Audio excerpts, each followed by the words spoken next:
നമസ്കാരം. മലയാളി വാർത്തയിലേക്ക് സ്വാഗതം. ഷാർജയിൽ മകളെ കൊലപ്പെടുത്തി ജീവനൊടുക്കിയ വിഭജികയുടെ ഭർത്താവിനെതിരെ കൂടുതൽ ആരോപണങ്ങളുമായി അമ്മ ശൈലജ രംഗത്ത്. ജീവിച്ചിരുന്നപ്പോൾ അവൾ ഒന്നും പറഞ്ഞില്ലെന്നും മരിച്ചു കഴിഞ്ഞാണ് താൻ പല കാര്യങ്ങളും അറിയുന്നതെന്നും അമ്മ പറഞ്ഞു. ബാത്റൂമിലിരുന്നാണ് ഒന്ന് തുറന്നു വിടുവാൻ എൻ്റെ മോൾ അവനോട് യാചിക്കുന്നത്. ആ വീഡിയോ എപ്പോഴാണ് കാണുന്നത്? അവനെയും കുഞ്ഞിനെയും സ്നേഹിച്ച തെറ്റും മാത്രമാണ് എൻ്റെ മോൾ ചെയ്തത്. അതല്ലേ അവൾ ഇന്ന് ഈ ലോകത്തില്ലാത്തതിന് കാരണം? നിതീഷും പെങ്ങളും അമ്മായി അച്ഛനും കൂടി ചെയ്ത ക്രൂരത ഇപ്പോഴാണ് അറിയുന്നത്.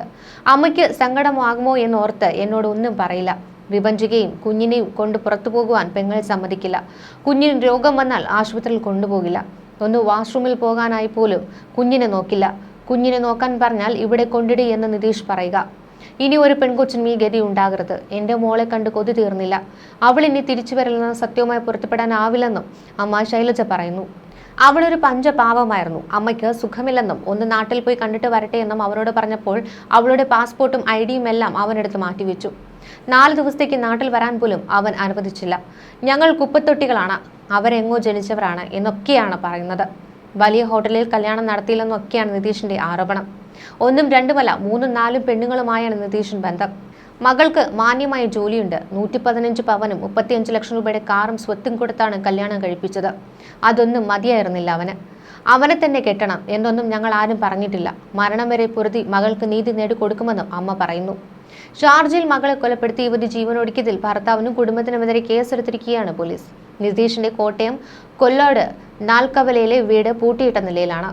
ആത്മഹത്യാ പ്രേരണ, സ്ത്രീധന പീഡനം തുടങ്ങിയ വകുപ്പുകൾ പ്രകാരം കുണ്ടറ പോലീസാണ് വിഭജികയുടെ ഭർത്താവിനും വീട്ടുകാർക്കുമെതിരെ കേസെടുത്തത്. വിഭജികയുടെ അമ്മ ശൈലജയുടെ പരാതിയിലാണ് പോലീസ് നടപടി.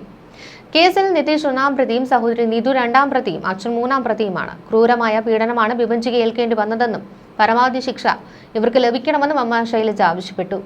ഭർത്താവിനെതിരെ കേസെടുത്തതിന് പിന്നാലെ കോട്ടയത്തും അന്വേഷണം ആരംഭിച്ചിട്ടുണ്ട്. നിതീഷും സഹോദരി നീതുവും ചേർന്നാണ് തന്റെ മകളെ പീഡിപ്പിച്ചതെന്ന് ശൈലജ ആരോപിച്ചു. നിതീഷ് വിഭജികയുമായി അടുക്കുവാൻ ശ്രമിച്ചപ്പോഴെല്ലാം നീതുവും പിതാവ് മോഹനനും ചേർന്ന് അകറ്റി. സ്വന്തം കുഞ്ഞിനെ പോലും സ്നേഹിക്കുവാൻ നിതീഷിനെ നീതു അനുവദിച്ചില്ലെന്നാണ് ശൈലജ ആരോപിക്കുന്നത്. നീതുവും വിഭജികയെ മർദ്ദിച്ചിട്ടുണ്ട്. നീതുവിന്റെ ഭർത്താവിനെ വിളിച്ചു തന്നെ ഉപദ്രവിക്കണമെന്ന് കാല് പിടിച്ച് വിഭജിക അപേക്ഷിച്ചുവെന്നും എന്നിട്ടും ആരും തടഞ്ഞില്ലെന്നും ശൈലജ പറയുന്നു. എന്റെ മകളോട് മാത്രമല്ല എന്നോടും അയാൾ മോശമായി പെരുമാറി. അതായത് നിതീഷിന്റെ പിതാവ് പറയാൻ പാടില്ലാത്ത കാര്യങ്ങളൊക്കെ പറഞ്ഞു. ഓഡിയോ താൻ സേവ് ചെയ്തു വെച്ചിട്ടുണ്ട്. മകളെ വിവാഹം ചെയ്തു കൊടുത്തതിന്റെ പേരിൽ ഒരു കുടുംബം മൊത്തം അനുഭവിച്ച യാതനകളാണ് ഷാർജയിൽ യുവതിയും കുഞ്ഞും മരിച്ചതിന് പിന്നാലെ പുറത്തുവരുന്നത്. ഭർത്താവ് നിതീഷിന്റെയും പെങ്ങളുടെയും അവരുടെ അച്ഛന്റെയും ക്രൂരതകൾ സഹിക്കാൻ പറ്റാതായതോടെയാണ് മകൾ വിഭജിക കുഞ്ഞിനെ കൊലപ്പെടുത്തി ജീവനൊടുക്കിയതെന്നാണ് നെഞ്ചുപൊട്ടി ആ അമ്മ പറയുന്നത്. വിഭജികയുടെ അച്ഛൻ വർഷങ്ങൾക്ക് മുൻപേ ഞങ്ങളെ ഉപേക്ഷിച്ചു പോയതാണ്. ആ അവസ്ഥ അവൾക്കും കുഞ്ഞിന് വരരുതെന്ന് കരുതിയാണ് എല്ലാം സഹിച്ചത്. അവളെ സ്നേഹിച്ചതുപോലെ നിതീഷിനെയും സ്നേഹിച്ചു. എന്നിട്ടും അവരെല്ലാം കൂടി എൻ്റെ കുഞ്ഞിനെ കൊന്നു. നിതീഷ് മുടി മുറിച്ചപ്പോഴാണ് അവളോട് മൊട്ടയടിക്കുവാൻ അയാളുടെ പെങ്ങൾ ആവശ്യപ്പെട്ടത്. ആ ആവശ്യപ്രകാരം അവൾ മൊട്ടയടിക്കുകയും അവൾ കണ്ണു നിറഞ്ഞു നിൽക്കുന്ന ഫോട്ടോ ചില ബന്ധുക്കൾക്ക് അയച്ചു കൊടുക്കുക പോലും ചെയ്തിരുന്നു. അവന്റെ അവിഹിത ബന്ധം പോലും അവൾ കണ്ടില്ലെന്ന് നടിച്ചത് തന്റെ കുഞ്ഞിന് അച്ഛൻ വേണമെന്ന ആഗ്രഹം ഒന്നുകൊണ്ട് മാത്രമാണ്. നാത്തുവിന്റെ ഭർത്താവിനോട് പലതവണ കെഞ്ചി പറഞ്ഞിട്ടുണ്ട് ഭർത്താവിനെ വിട്ടുതരാൻ. നിതീഷ് തന്റെ കുഞ്ഞെന്ന് പറയുന്നതൊക്കെ പെങ്ങളുടെ കൊച്ചിനെയാണ്. അവരുടെ എല്ലാ കാര്യത്തിനും നിതീഷ് പോകണം. ഇല്ലെങ്കിൽ അച്ഛനും പെങ്ങളും അവരോട് ദേഷ്യപ്പെടുമെന്നും ശൈലജ പറയുന്നു. ഒരു ബെഡിൽ ഭാര്യയും കാമുകിയും കൊണ്ടുകിടത്തി എന്നതിനപ്പുറം എന്ത് പറയണമെന്നും നിതീഷിനെ കുറിച്ചെന്ന് ആ അമ്മ പറയുന്നുണ്ട്.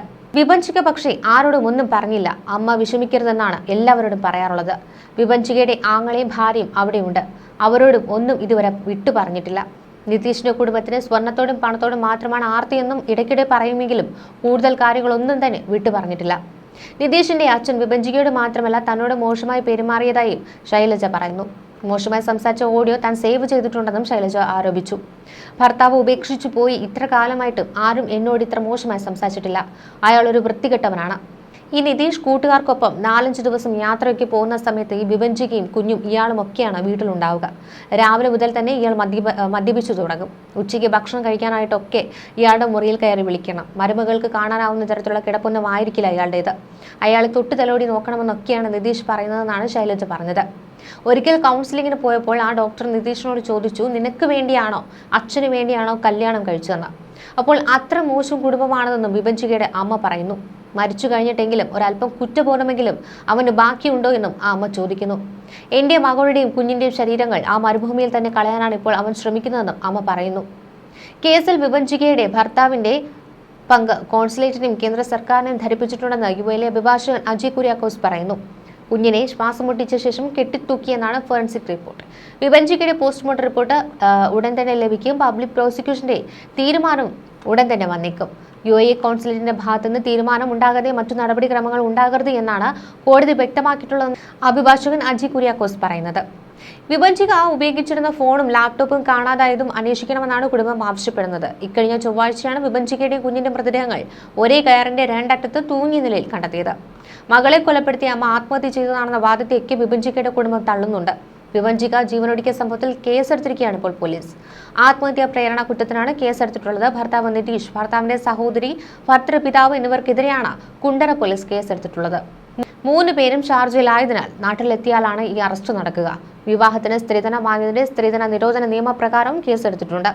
സ്ത്രീധനത്തിന്റെ പേര് പറഞ്ഞ് മാനസികമായി പീഡിപ്പിച്ചുവെന്നും എഫ്ഐആറിലുണ്ട്. വിഭജികയുടെ അമ്മ ശൈലജയുടെ പരാതിയിലാണ് ഈ നടപടി. അമ്മയുടെ മൊഴി കഴിഞ്ഞ ദിവസം പോലീസ് രേഖപ്പെടുത്തിയിരുന്നു. വിവാഹം കഴിഞ്ഞതു മുതൽ മകൾ പീഡനം അനുഭവിക്കുകയാണെന്നാണ് ശൈലജ പോലീസിനോട് പറഞ്ഞത്. നിറത്തിന്റെ പേരിൽ മകളെ വിരൂപയാക്കാൻ സഹോദരി ഇടപെട്ട് മുടി മൊട്ടയടിച്ചുവെന്നും പീഡനങ്ങൾക്കൊടുവിലാണ് മകൾ ആത്മഹത്യ ചെയ്തതെന്നും അമ്മ പറഞ്ഞു. മകൾ നേരിട്ട പീഡനങ്ങളുടെ ഡിജിറ്റൽ തെളിവുകളും ആത്മഹത്യാക്കുറിപ്പും അമ്മ പോലീസിന് കൈമാറി. ഇന്ത്യൻ കോൺസുലേറ്റിനും വിദേശകാര്യമന്ത്രിക്കും മുഖ്യമന്ത്രിക്കും അമ്മ പരാതി നൽകിയിട്ടുണ്ട്. വിഭജികയുടെയും മകളുടെയും മൃതദേഹം നാട്ടിലെത്തിച്ചാൽ റീപോസ്റ്റ്മോർട്ടം വേണമെന്നും അമ്മ ആവശ്യപ്പെട്ടു. കേസ് CBIക്ക് കൈമാറണമെന്നാണ് ശൈലജയുടെ ആവശ്യം. അതേസമയം കുട്ടിയുടെ മൃതദേഹം നാട്ടിലേക്ക് അയക്കില്ല എന്നുള്ളൊരു നിലപാടിൽ തന്നെയാണ് ഈ നിതീഷ് തുടരുന്നത്. കാരണം ഈ നിതീഷ് ഒരിക്കലും ആ മകളെ സ്നേഹിച്ചിരുന്നില്ല എന്നുള്ളതാണ്. കാരണം ഈ വിഭജികയുമായുള്ള തർക്കത്തിനൊടുവിൽ ചിലപ്പോൾ മകളെ പോലും ഉപദ്രവിക്കുന്ന തരങ്ങളിലൊക്കെ കാര്യങ്ങൾ പോയിട്ടുണ്ട്. ഇതൊക്കെ വിഭജികയെ ഭയങ്കരമായിട്ട് വേദനിപ്പിച്ചിട്ടുണ്ട്. കാരണം വിഭജിക പലപ്പോഴായി ആവശ്യപ്പെട്ടിരുന്നു തൻ്റെ ഭർത്താവിനെ തനിക്ക് വിട്ടു തരണമെന്നും. അഥവാ ആ സഹോദരിയുടെ ഭർത്താവിനോടും ഒക്കെയാണ് അവർ ആവശ്യപ്പെടുന്നത്. അത്രത്തോളം വളരെ ദയനീയമായിരുന്നു അവസ്ഥ എന്നുള്ളതാണ്. സ്വന്തം ഭർത്താവിനെ വിട്ടു തരണമെന്ന് കെഞ്ചി ചോദിക്കേണ്ട ഒരു ഗതികേടിലേക്കാണ് വിഭജിക എത്തിയത്. കൂടാതെ ഈ നിതീഷിന് മറ്റു പല സ്ത്രീകളുമായിട്ടൊക്കെ ബന്ധമുണ്ടായിരുന്നു. വിഭജികയുടെ മുന്നിൽ പോലും അത്തരത്തിൽ പല ചെറ്റത്തരവും അയാൾ കാണിച്ചിട്ട് പോലും അവൾ ക്ഷമിച്ചു. അത് ആ കുഞ്ഞിന് വേണ്ടി മാത്രമായിരുന്നു. കാരണം കുഞ്ഞിന് വെറും 1.5 വയസ്സ് മാത്രമാണ് പ്രായമുള്ളത്. ഒരു തിരിച്ചറിവ് വരുന്ന സമയത്ത് അല്ലെങ്കിൽ ഒരു 2.5 വയസ്സ് കഴിഞ്ഞതിന് ശേഷം ഇത്തരത്തിൽ വിവാഹബന്ധം വേണമെങ്കിൽ വേർപെടുത്തിക്കുമെന്നൊക്കെ തരത്തിൽ വിഭജിക ആവശ്യപ്പെട്ടിരുന്നു. പക്ഷെ അതിനൊന്നും തയ്യാറായിരുന്നില്ല. പലപ്പോഴും പട്ടിണിയിലായിരുന്നു ജീവിതമെന്ന് പറയുന്നത്. ബാത്റൂമിനുള്ളിലൊക്കെ അടച്ചിട്ടിരുന്നു. സ്വർണമൊക്കെ സഹോദരിക്ക് വേണമെന്ന തരത്തിലൊക്കെ കാര്യങ്ങൾ എത്തിയിരുന്നു. ഇവർ പലപ്പോഴും സ്വർണമൊക്കെ കൈക്കലാക്കാൻ ശ്രമിച്ചിരുന്നു. ഏറ്റവും ഒടുവിലായിട്ടൊരു തർക്കം നടന്നതുപോലും ഒരു മാലയുടെ പേരിലായിരുന്നു. അപ്പോൾ അത്തരത്തിൽ സ്വർണത്തിനും പണത്തിനും വേണ്ടി മാത്രമായിട്ട് ഒരു വിവാഹം നടത്തുന്നു. കോടികൾ കയ്യിലേക്ക് വന്നപ്പോഴേക്കും ഇവരുടെ മട്ടും ഭാവമൊക്കെ മാറുന്നു. ആ സ്ത്രീധനം വീണ്ടും കുറഞ്ഞു പോയി. അത്തരത്തിൽ പല ക്രൂരതകളിലേക്കും ഇരയായി ചെന്ന് കയറേണ്ട ഒരു അവസ്ഥ വരികയാണ് വിഭജികയ്ക്ക്. സ്വന്തമായി ജോലി ഉണ്ടായിട്ട് പോലും ആ സമ്പാദ്യം പോലും സ്വന്തമല്ലാത്തൊരവസ്ഥയിലേക്ക് എത്തുന്നു. അതുപോലും തട്ടിപ്പറിക്കുന്ന ഒരു അവസ്ഥയായിരുന്നു. തീർച്ചയായിട്ടും ഇതുപോലുള്ള കാട്ടാളന്മാർക്ക് ഒരു കൃത്യമായ ഒരു ശിക്ഷ ലഭിക്കണം എന്നുള്ളത് ഏവരുടെയും ആവശ്യം തന്നെയാണ്. തീർച്ചയായിട്ടും അമ്മയുടെയും ആ പിഞ്ചു കുരുന്നിന് വേണ്ടിയിട്ടും അവരുടെ ആത്മാവിന് ശാന്തി കിട്ടാനെങ്കിലും ഇത്തരത്തിൽ ഒരു ശരിയായ ശിക്ഷാ നടപടി ആ കുടുംബത്തിന് നേരെ ഉണ്ടാകണമെന്ന് തന്നെയാണ് ഏവരും ആഗ്രഹിക്കുന്നത്.